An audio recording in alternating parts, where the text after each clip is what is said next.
추천드리겠습니다. 자, 본문에 들어가기 앞서서 한 가지 질문을 좀 드리겠습니다. 혹시 지금 현재 성경 통독을 하고 계시는 분 계신가요? 성경 통독을 하고 계신다. 예, 계시네요. 그리고 예전에 해봤습니다. 한 번 이상 해봤습니다 하신 분, 계시죠?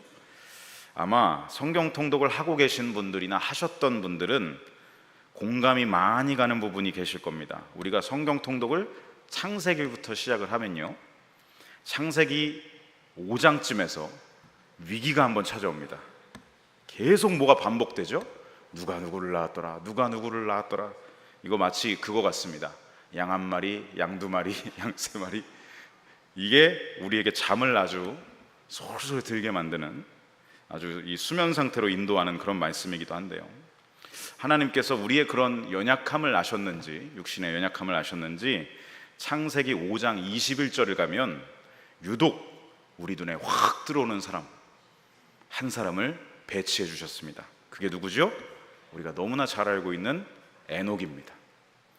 근데 우리가 아이러니하게도 에녹에 대해서 아는 것 같은데 사실 잘 알 수가 없습니다. 왜냐면요, 에녹에 대해서 몇 절만 기록되어 있죠? 단 4절밖에 기록되어 있지 않습니다. 다시 한번 읽어볼까요? 21절부터 24절 시작. 에녹은 65세에 무두셀라를 낳았고 무두셀라를 낳은 후 300년을 하나님과 동행하며 자녀들을 낳았으며 그는 365세를 살았더라. 에녹이 하나님과 동행하더니 하나님이 그를 데려가심으로 세상에 있지 아니하였더라. 아멘. 이 4절에 드러나고 있는 정보가 뭐냐면요, 에녹은 살아있는 동안 딱 2가지만 했다. 하나는 하나님과 동행했다. 또 하나는 아이들을 많이 낳았다. 이 2가지밖에 없습니다. 그러니 우리가 에녹을 잘 안다고 할 수가 없는 것이죠. 정보가 없으니까요. 300년을 하나님과 동행하고 자녀를 많이 낳은 그가 한 일은 이렇게 2가지입니다. 솔직히 이런 간단한 이야기를 왜 성경에 기록하게 하셨을까 싶기도 하죠. 일단 여러분, 자녀를 낳는 일, 그렇게까지 막 특별하게 기록될 일은 아닙니다. 또한 그는 하나님과 동행했다, 함께 걸었다, 하나님과 함께 걸었다라는 뜻인데, 에녹이 300년 동안이나 하나님과 함께 걸었다는데 왜 더 기록이 없을까? 300년이나 하나님과 동행을 했으면 막 주변에 치유의 역사가 막 일어나고 기적이 일어나서 사람을 살리는 막 엘리야 같은 일들이 일어나야 되는데 300년이나 동행을 했는데 그런 기록이 하나도 없다는 겁니다. 자, 그럼 도대체 에녹은 그의 인생 동안 뭘 한 것일까요? 하나님과 동행했다는 말의 의미는 도대체 무슨 뜻일까요? 이 말씀은 여러분 딱 5장 21절로 24절만 잘라서 읽으면 이해할 수가 없습니다. 어디서부터 읽어야 되냐면 창세기 4장부터 5장 전체를 읽어야 이 창세기의 흐름 속에서 이게 무슨 의미인지를 알 수가 있는 것이죠. 자, 우선 먼저 창세기 5장의 시작 부분으로 가면요, 성경책을 보시면 소제목이 쓰여 있습니다. 창세기 5장의 소제목은 아담의 계보입니다. 아담의 계보 중에서도 이 5장은 특히 그의 셋째 아들이라고 할 수 있는 셋의 후손에 대한 기록이 기록되어 있는 것이죠. 그런데 여러분, 왜 첫째 아들도 아니고 둘째 아들도 아니고 아담의 셋째 아들의 계보가 기록되었을까요? 아시다시피 아담의 둘째 아들은 어떻게 됐습니까? 아벨은 안타깝게도 이 가인의 손에 의해 죽었기 때문에 후손들이 있을 리가 없습니다. 자, 그러면 아담의 맏아들, 첫째 아들인 가인의 계보는 어디에 있습니까? 바로 한 장 앞에 4장에 가인의 계보가 기록되어 있죠. 우선 4장의 맨 처음으로 가서 가인이 어떤 일을 했는지를 다시 한번 살펴보려고 합니다. 가인이 어떤 일을 했죠? 자신의 제사를 하나님께서 받지 않으시니까 분노했습니다. 그리고 동생 아벨의 제사만 받으신 거에 대해서 크게 분노하면서 결국 그 분노를 다스리지 못하고 자기 친동생 아벨을 돌로 쳐 죽이며 피를 땅에 흘리게 만드는 그런 일을 벌이고 말았죠. 근데 여기까지는 우리가 잘 아는 이야기인데 그 뒤야 이야기는 뭐냐면 그 피를 땅에 흘리고 나서 가인이 받았던 저주를 4장 11절로 12절에 이렇게 말씀하고 있습니다. 우리 창세기 4장 11절로 12절 함께 읽어보겠습니다. 땅이 그 입을 벌려 네가 땅에서 저주를 받으리니 네가 밭을 갈아도 땅이 다시는 그 효력을 내게 주지 아니할 것이요 너는 땅에서 피하며 유리하는 자가 되리라. 자, 보면 가인의 직업은 땅의 소산을 얻어 살아가는 농부였습니다. 그런데 그런 그가 아벨을 죽이고 아벨의 피가 땅에 쏟아지자마자 땅에서부터 저주를 받았다라고 되어 있습니다. 그 결과 12절 말씀과 같이 어떻게 됐죠? 가인은 이제 농부로는 먹고 살 수가 없게 된 지경에 이르렀습니다. 땅이 너에게 저주를 내려서 어떤 이 소작물도 너에게 주지 않을 거다. 이거 엄청난 저주인 거죠. 이제 먹고 살 방법을 완전히 잃어버리게 된 것입니다. 이제 자기 생업으로는 먹고 살아갈 수 없을 뿐더러 먹을 것을 이제 구하기 어려워지니 어떻게 합니까? 일정한 거처가 없이, 정해놓은 거처가 없이 이리저리 유리하고 방황하며 떠돌면서 그런 삶을 살게 됐다. 이런 저주를 받게 된 것이죠. 너무나 비참한 생활을 이제 눈앞에 두고 있는 겁니다. 너의 저주는 이럴 것이다 라고 말씀하시는 거죠. 여러분, 이것이 바로 죄의 결과입니다. 죄는요, 우리의 삶을 비참하게 만듭니다. 하나님과도 단절시키지만 지금 보면 땅과도 가인을 단절시켜 버렸습니다. 흙으로 지음받은 사람이 오히려 흙의 저주를 받고 있는 것이죠. 가인은 이제 땅에게조차 버림을 받고 이제 일생을 어디 하나 기댈 곳이 없는 그런 방황의 삶을 살아가야 한다라는 것입니다. 그래서 가인은 이게 너무나 속이 상해서 자포자기한 심정을 가지고 하나님께 이렇게 말하기 시작합니다. 창세기 4장 13절로 14절 말씀 함께 읽겠습니다. 가인이 여호와께 아뢰되 내 죄벌이 지기가 너무 무거우니이다. 주께서 오늘 이 지면에서 나를 쫓아내시온즉 내가 주의 낯을 배웁지 못하리니 내가 땅에서 피하며 유리하는 자가 될지라. 물은 나를 만나는 자마다 나를 죽이겠나이다. 하나님, 내 죄벌이 너무 무겁습니다. 주님께서 나를 내쫓으신 것도 모자라서 이 땅도 나를 내쫓았습니다.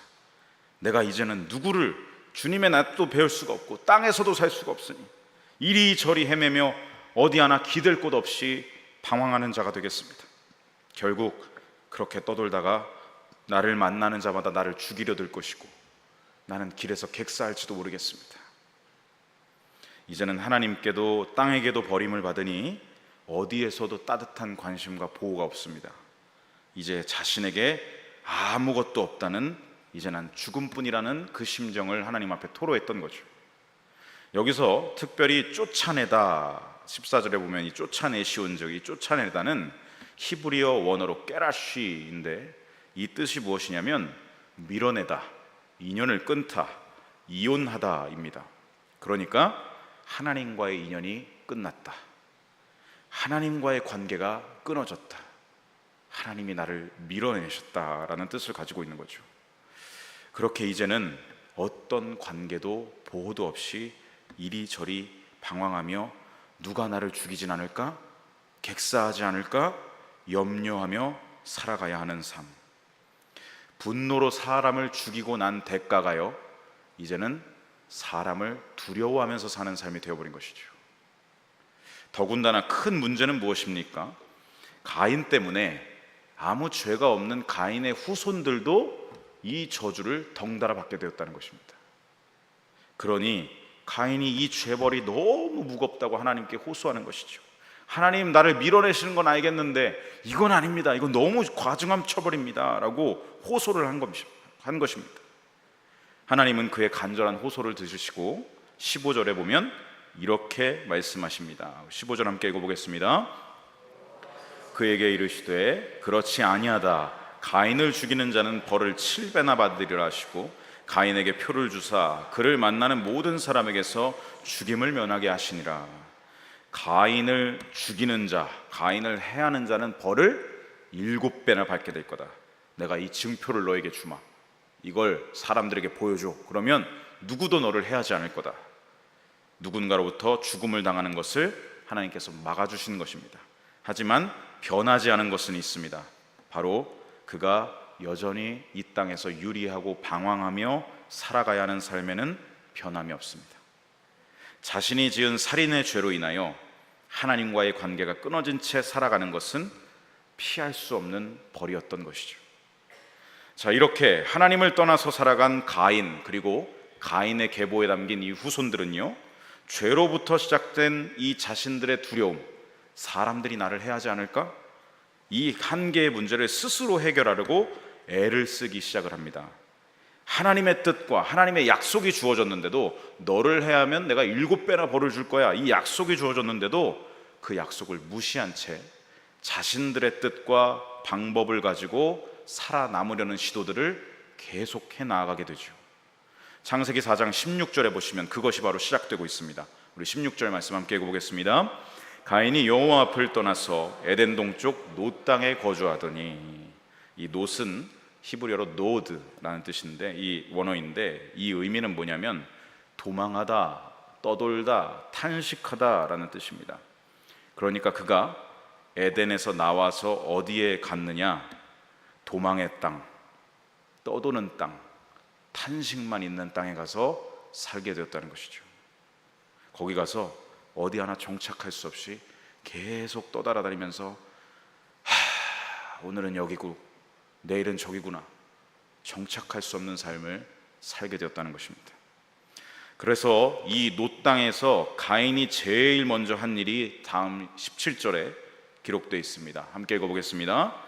아내와 동침함에 그가 임신하여 에녹을 낳은지라. 가인이 성을 쌓고 그의 아들의 이름을 성을 이름으로 하여 에녹이라 하니라. 그가 처음 한 일은 뭐냐? 이 놋 땅에 가서 자식을 많이 낳는 일, 그리고 그 다음엔 성을 쌓는 일을 했다는 것입니다. 자, 여기 보면 이 에녹은 우리가 아까 5장에서 봤던 에녹과는 다른 사람입니다. 이름만 같이 동명이인이죠. 자, 그리고 18절을 넘어가서 보시면 가인의 아들 에녹에게서 이 많은 후손들이 태어났다는 것을 지금 18절에 기록을 하고 있습니다. 그리고 이어서 19절에 보면 가인의 후손 중에서 라멕이라는 사람에 대해서 설명을 하고 있는데, 이 라멕은 어떻게 했느냐? 두 아내를 맞이하였으니 하나의 이름은 아다요, 하나의 이름은 실라였더라. 라멕이 아내가 2명이었다라는 기록을 하고 있습니다. 이게 왜 기록됐을까요? 라멕은 인류 최초로 일부 다처제를 시작한 사람이라는 것입니다. 일부 다처제. 그만큼 지금 뭐가 드러나고 있습니까? 내 자손을 어떻게든 번성시켜서 우린 살아남을 거다.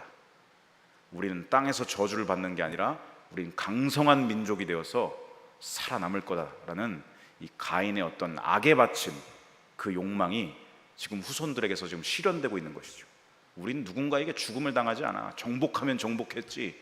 우리는 번성할 거야 라는 그 욕망, 정욕이 지금 이 라멕에게 가서 일어나고 있는 것이죠.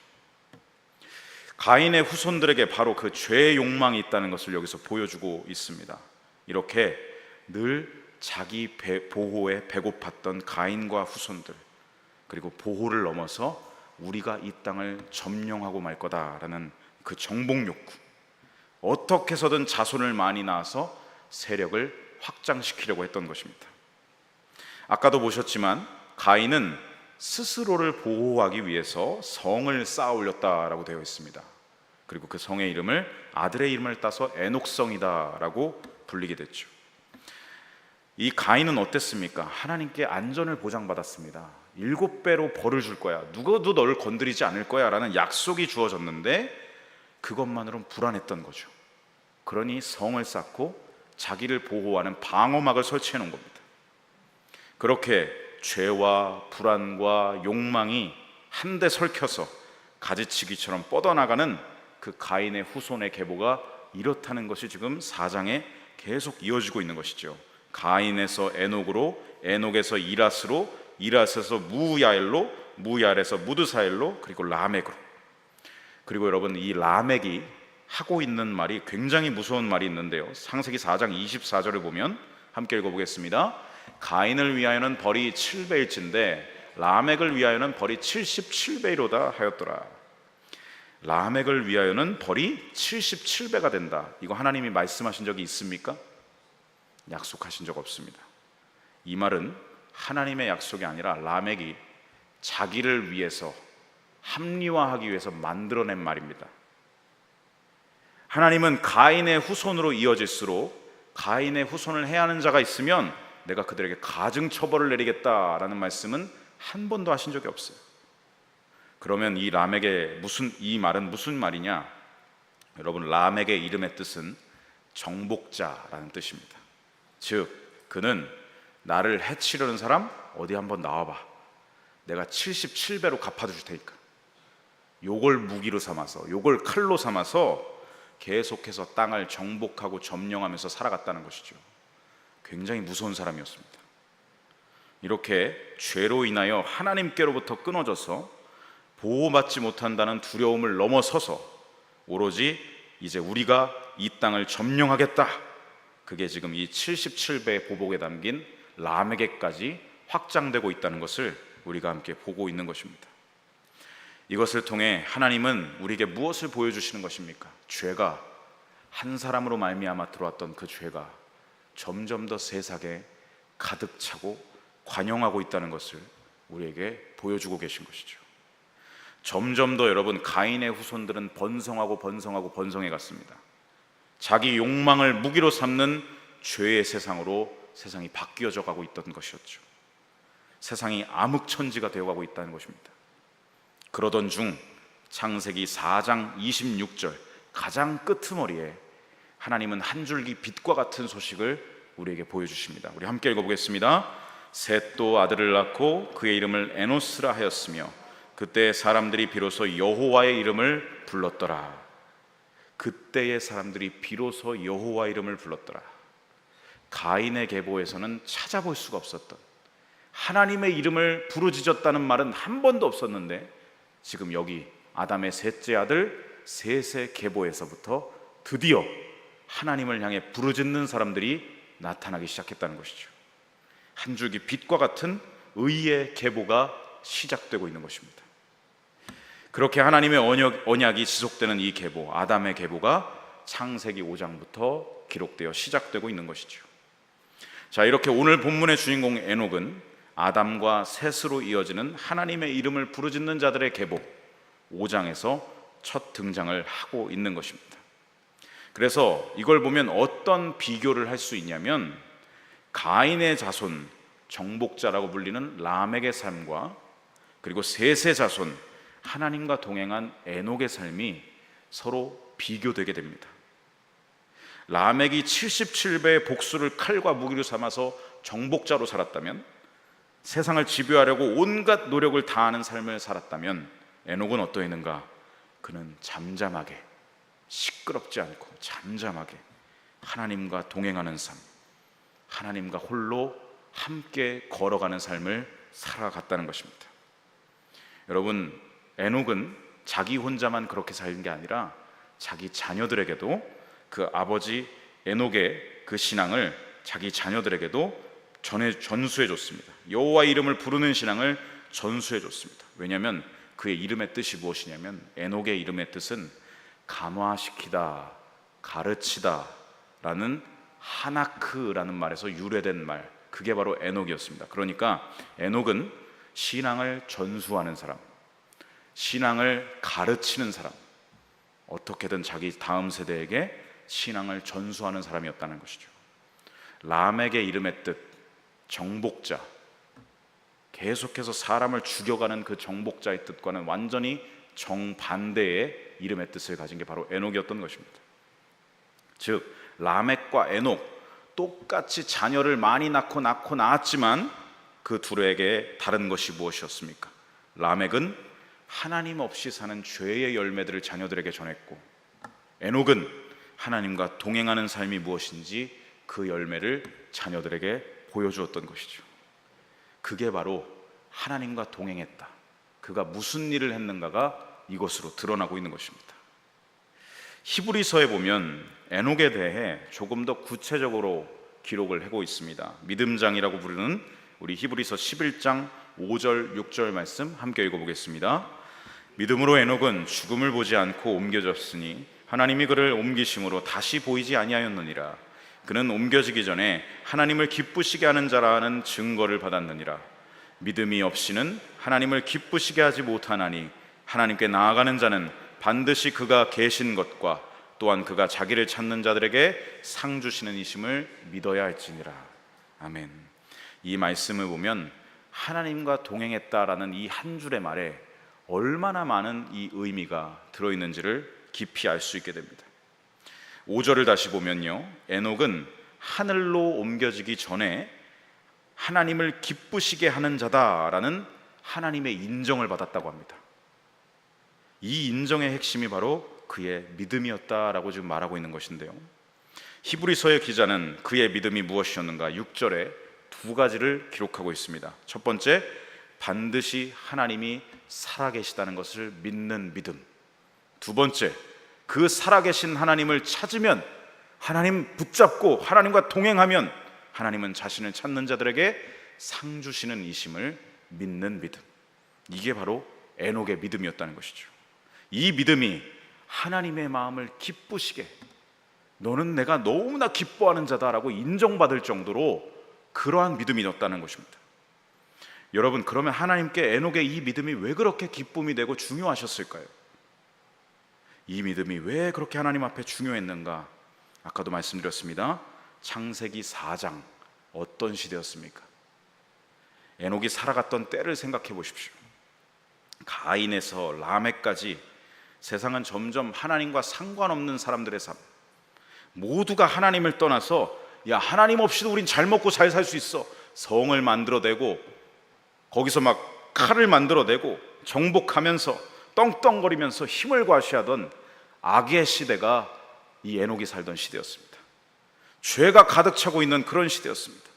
하나님을 떠나서 나간 가인의 후손들 가운데 누구도 하나님 계신 것을 인정하지 않는 사람 않고 있었고, 아무도 살아계신 하나님을 찾지 않는 시대가 바로 그 시대였습니다. 그런데 그때 유일하게 하나님을 찾는 사람이 있었다. 그러한 어둠의 시대에 유일하게 한 사람만 하나님을 간절히 찾고 부르짖었다. 그게 바로 에녹입니다. 그리고 그의 가정이라는 것이죠. 여러분, 한번 생각해 보십시오. 우리는 지금 이렇게 예수님을 믿는 사람들이 많죠. 우리 주변만 보십시오. 이렇게 많은데 에녹이 살던 시대에는 한 명뿐이었습니다. 교회가 있었겠습니까? 공동체가 있었겠습니까?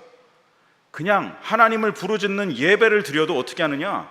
집안에서 조용히 자기 자녀들하고 하나님의 이름을 그렇게 부르짖는 그 소모임밖에 없는 거예요. 밖은 어때요? 밖은 다 하나님과 관계없는 무신론자들의 죄악의 삶이 가득 찬 그 땅에서 유일하게 에녹만, 그 가족만 하나님의 이름을 부르짖으며 하나님을 간절히 찾았다는 것입니다. 그러니 하나님은 얼마나 감동이 되셨겠습니까? 이 세상 가운데 나를 찾는 자가 단 한 사람도 없다고 느꼈는데 그 에녹이 간절히 하나님을 찾았으니 세상에 둘도 없는 유일무이한 하나님의 동행자였던 것이죠. 여러분, 우리가 누군가와 동행을 하길 원한다면, 여정을 같이 걸어가길 원한다면 목적지가 같아야 합니다. 동상이몽이 아니라 같은 마음이 되고 같은 걸음의 속도를 유지해서 보조를 맞춰서 길을 가야만 동행이 가능한 것이죠. 그리고 이 동행의 여정에서 서로 어떻게 됩니까? 서로가 서로의 마음을 공유하고 나눕니다. 그리고 깊은 생각들, 묵상들도 함께 나누고, 그러면서 서로 깊은 영적인 교제가 이루어지게 되는 것이죠. 한 마음으로 걸음을 맞춰 동행하고 있다. 하나님과 에녹은요, 서로 깊이 대화하며, 에녹의 생각이 하나님의 생각이고 하나님의 생각이 에녹의 생각이고 서로의 그 생각들이 나누어지고 공유되는 그러한 친밀한 영적 교제를 하면서 살았다는 것입니다. 하나님께서 세상을 선한 비전을 가지고 창조를 하셨는데 죄가 들어오면서 그 세상이 깨져버렸습니다. 죄악이 넘쳐나고 있습니다. 하나님과 교제를 위해 인간을 창조하셨는데 인간은 하나님을 무시하고 떠나고 있습니다. 하나님의 마음이 이 창세기 4장에서 무너져 내리지 않으셨겠습니까? 그런데 이 아픈 하나님의 마음을 어루만지며 동행하는 사람이 있었으니 그게 바로 에녹이었다는 것이죠. 하나님의 마음을 깊이 아는 자, 그게 바로 에녹이었다는 것입니다. 모두가 하나님을 떠난 죄악의 시대에 유일한 한 사람 에녹만이 남아서 하나님의 마음을 알고 하나님과 걸음을 맞추며 하나님과 친밀한 교제 속에 동행했다. 무려 300년간 하나님의 창조 목적대로 살았던 유일한 한 사람이 바로 에녹이었던 것입니다. 그러니 하나님께 이 에녹의 존재가 얼마나 중요하고 얼마나 기쁨이 되셨습니까? 모두가 다 하나님을 떠나도 에녹은 하나님을 떠나지 않았습니다. 그는 오히려 더 하나님을 찾고 간절히 찾길 원했던 사람이죠. 그러니 하나님께서 이 동행을 얼마나 좋아하셨으면, 에녹을 얼마나 사랑하셨으면 그냥 하늘로 데려가셨다는 거예요. 성도 여러분, 하나님과 동행하는 삶은 무엇입니까? 하나님과 한 마음, 한 목적, 한 생각 되어서 걸음을 맞추면서 하나님과 날마다 생각에 그 마음을 나누고 말씀을 나누고 깊이 나누는 교제의 삶을 말하는 것이겠죠. 이 창세기와 히브리서 말씀을 보면서 제가 깨달은 것은 무엇이냐면, 하나님께서 어떨 때 감동을 받으시는가, 하나님이 어떨 때 기쁨을 받으시는가, 우리가 뭔가 크고 위대한 일을 할 때, 놀라운 사역의 어떤 성과들을 낼 때, 그때 하나님이 감동이 되시고 기뻐하시는 게 아니더라고요. 하나님과의 동행, 하나님과 내가 무엇을 함께하든 함께하겠습니다. 내가 결정하기 전에 하나님께 먼저 물어보겠습니다. 하나님의 뜻을 받들겠습니다. 하나님께 묻고 대화하고 친밀한 것, 그 삶 자체가 하나님께 감동이 되고 하나님께 기쁨이 되는 것이죠. 위대한 일을 하려고 하다 보면요, 내가 앞서가기 마련입니다.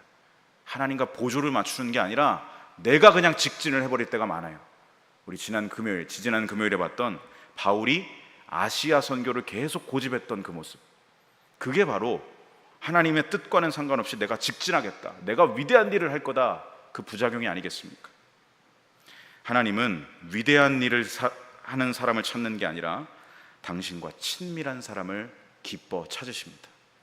하나님이 가장 기뻐하시는 삶, 히브리서 11장 6절 우리 다시 한번 읽어보겠습니다. 반드시 하나님이 계신 것을 믿음이 없이는 하나님을 기쁘시게 하지 못하나니 하나님께 나아가는 자는 반드시 그가 계신 것과 또한 그가 자기를 찾는 자들에게 상 주시는 이심을 믿어야 할지니라. 가장 기뻐하시는 것은 이 두 가지밖에 없습니다. 하나님 반드시 살아계십니다. 나는 하나님이 살아계신 것을 믿습니다. 고백하는 걸 기뻐하시고요. 두 번째, 하나님을 찾는 사람들, 일상의 삶 가운데서 하나님을 계속해서 찾고 하나님께 묻고 하나님과 대화하는 사람들, 하나님이 나에게 상 주시는 의의 면류관을 씌워주시는 분이라는 것을 믿는 사람을 하나님은 기뻐하신다라고 기록하고 있는 것입니다. 그러면요, 그렇게 하나님과 함께 동행하다 보면 사역은 자연스럽게 이루어지는 겁니다. 누가 억지로 시키는 것도 아니고 내가 억지로 하는 것도 아니고 하나님을 사랑하니까, 하나님의 마음을 아니까 사역은 자연스럽게 발생하는 거죠. 그렇게 하나님의 일을 감당하게 되는 것입니다. 사랑하는 성도 여러분, 에녹의 때나 우리 성경에 보는 노아의 때나 또 아브라함이 살던 때나, 그리고 여러분 오늘날도 세상은 죄로 관영하고 가득 차 있습니다. 그러한 세상 속에 하나님이 찾으시는 한 사람, 기뻐하시는 한 사람, 그게 누굽니까? 일상 속에서도 하나님을 찾는 자들, 일상 속에서도 하나님과 친밀한 교제를 이어가는 사람들, 바로 진정한 예배자를 찾으시는 것입니다. 이 땅에 하나님의 기쁨으로 남겨두신 사람들, 주님의 몸된 교회, 특별히 우리 영일교회 우리 성도 한 분 한 분, 바로 저와 여러분과 하나님은 언제나 동행하고 싶어 하십니다. 예배당에서도 동행하고 싶어 하시고 예배당 문 밖을 나가서도 우리와 영원토록 동행하고 싶어 하십니다. 그러니 이제 여러분, 나의 삶을 내어드리십시오. 나의 생각도 이젠 좀 주님께 내어드리십시오. 나의 마음도 주님께 내어드리면서 주님께 묻고 대화하기를 이어가는 자가 되어야 할 줄로 믿습니다. 주신 말씀을 마무리합니다. 이 말씀을 묵상하면서 또 준비하면서 제가 언젠가 유튜브를 통해서 봤던 찬양 영상이 생각이 났습니다. 바로 선한 능력으로 우리 마지막에 불렀던 찬양의 이 영상이었는데요, 그 찬양의 가사를 누가 작사했는지 기록했는지 아십니까? 독일의 본회퍼 목사님이라는 분이 이 찬양의 가사를 쓰신 분입니다. 본회퍼 목사님은 어떤 분이냐면 독일의 암흑기라고 할 수 있는 파시즘으로 둘러싸였던 히틀러 나치 정권이 독일을 완전히 장악하고 있을 시기, 그 나치 정권에 대항을 하다가 히틀러 암살을 이 본회퍼가 모의했다라는 죄목으로 붙잡혀서 감옥에서 모진 고문을 당하고 교수형을 선고받게 된 그러한 목사님이십니다. 사형 선고를 받은 후 1944년 돌아가시기 1년 전 겨울 어느 날 그 감옥에서 자신의 약혼자에게 쓴 편지 내용이 바로 이 선한 능력으로의 가사가 되었습니다. 감옥에서 사형을 언도받은 그 처참하고 비참한 상황에서 감옥과 죽음이라는 그 믿음의 도전이 본회퍼 목사님에게 도전이 됐습니다. 마치 우리 아까 봤던 가인의 후손 라멕이 세상에 득세를 하던 그때처럼, 세상적으로는 너무나 나약해 보이는 셋의 후손 에녹처럼 히틀러의 나치 정권이 라멕과 같이 판을 치고 있을 때 그 가운데 하나님과 동행했던 이 본회퍼 목사님, 감옥에 갇혀서 너무나 나약해 보이지만 그 감옥에서 사형을 기다리는 본회퍼 목사님, 어떻겠습니까? 이 본회퍼 목사님도 사람인데 죽음이 두려우셨겠죠. 그리고 감옥에서 나가서 약혼자에게 편지를 쓰지 않았겠습니까? 감옥에서 나가서 뭘 하고 싶으셨을까요? 그 약혼자와 결혼을 하고 아이를 낳고 행복한 결혼 생활을 왜 이 목사님이라고 꿈꾸지 않았겠습니까? 감옥 안에서 사형을 기다리며 사는 삶이 왜 이 목사님이라고 비참하지 않고 괴롭지 않고 힘들지 않았겠습니까? 우리가 느끼는 것과 똑같이 느끼셨겠죠. 그러한 그곳에서 본회퍼 목사님은 자신의 믿음의 고백을 약혼자에게 적어서 보냈던 것입니다. 선한 능력으로 찬양의 후렴 가사, 아까 들으셨죠? 그 선한 힘이 우리를 감싸시니 믿음으로 일어날 일 기대하네. 주 언제나 우리와 함께 계셔. 하루 또 하루가 늘 새로워. 여러분, 감옥에서 죽음을 앞둔 사람의 고백이 어떻게 이런 고백이 나올 수가 있겠습니까? 답은 하나밖에 없습니다. 감옥에서도 본회퍼 목사님은 하나님과 동행하셨던 것이죠. 나를 옥죄는 감옥의 두려움이 막 짓누르고 있는데 이렇게 고백하는 거예요. 그 짓눌림이 나를 괴롭게 하는 게 아니라 하나님의 선한 힘이 나를 감싸고 있다라고 고백합니다. 혼자만 남아있는 그 고독과 허탈함 속에서, 아니, 나에겐 언제나 주님이 함께 하시오, 그것을 고백하고 있는 겁니다. 사형을 언도받은 후 하루하루가 죽음의 공포가 엄습하는 죽음의 날들이었을 텐데 지금 뭐라고 고백하십니까? 나는 하루하루가 늘 새롭다라고 말씀하십니다. 하나님과 얼마나 깊이 동행을 했으면 이런 영성의 고백이 편지에 담겼겠습니까? 상황과 현실을 뛰어넘는 하나님과의 동행이 이 편지 안에 그대로 남아있는 것입니다. 본회퍼 목사님은 반드시 하나님은 살아계신다, 내가 감옥에 갇혀 있다고 하나님과 단절된 게 아니라 하나님이 살아계시고 나와 함께 하신다는 것을 누리며 그 감옥에서 생활하셨던 것이죠. 하나님께서 이 본회퍼 목사님의 옥중 고백을 얼마나 기뻐하셨겠습니까? 본회퍼 목사님은 결국 1년 뒤 그곳에서 순교하셨습니다. 그러나 믿는 우리는 그분의 순교를 죽음으로 보지 않습니다. 에녹과 같이 본회퍼 목사님의 이 믿음과 고백과 하나님과 동행하려고 발버둥 쳤던 이 모습을 하나님이 너무나 기뻐하셔서 그를 하나님께로 데려가신 것이라 우리는 이렇게 고백할 수 있는 것이죠. 사랑하는 성도 여러분, 우리도 지금 사탄의 어둠의 권세가 득세하는 세상 한복판으로 이제 또 이 예배당 문 밖을 나가면 그곳으로 나가야 합니다. 그래서 늘 여러 믿음의 도전이 기다리고 있고 시련이 기다리고 있고 안개가 거칠 날이 없습니다. 그러나 그러한 세상 한복판에서도 주님과 걸음을 맞추어 그분과 깊이 교제하며 그분의 마음을 알아가는 삶을 살게 되면 마침내 우리에게 승리의 상을 주실 것이다, 의의 면류관을 우리에게 주실 줄로 믿습니다. 여러분, 우리 아까 세 번째 찬양과 같이 한 걸음 한 걸음 우리는 함께 하시는 주님의 선한 능력에 감싸여서 이 어둠 속에서도 하나님을 바라보고 하나님과 동행하는 삶을 살아가야 할 줄로 믿습니다. 에녹과 같이 보네포 목사님과 같이 그 어떤 순간에도 하나님과의 동행을 포기하지 않는 저와 여러분의 삶이 되시기를 간절히 소망하고 축복합니다.